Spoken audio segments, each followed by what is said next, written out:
I would suggest to parents or siblings or relatives that have kids or sons, daughters, that are in the midst of addiction is to go seek help outside with either Al-Anon or learn to cope, get yourself educated.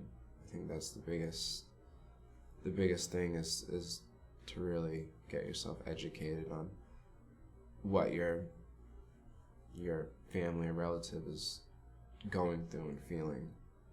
And I think that's what those meetings are there for.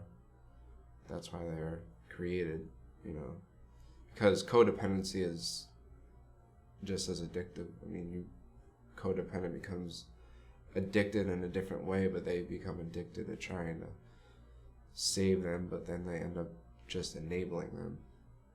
So I'd say educate. I mean, I think I would tell friends. I have friends that are struggling with addiction or with other mental health issues that there's plenty of help out there. You can't force anybody to do.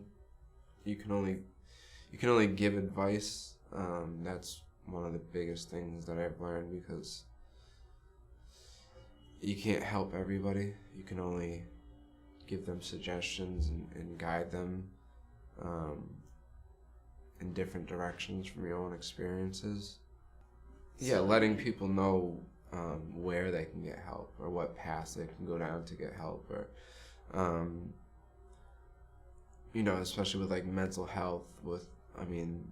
The biggest thing for that is going to see a therapist or a counselor to get you on the right medication. I think medication is the biggest thing for mental health.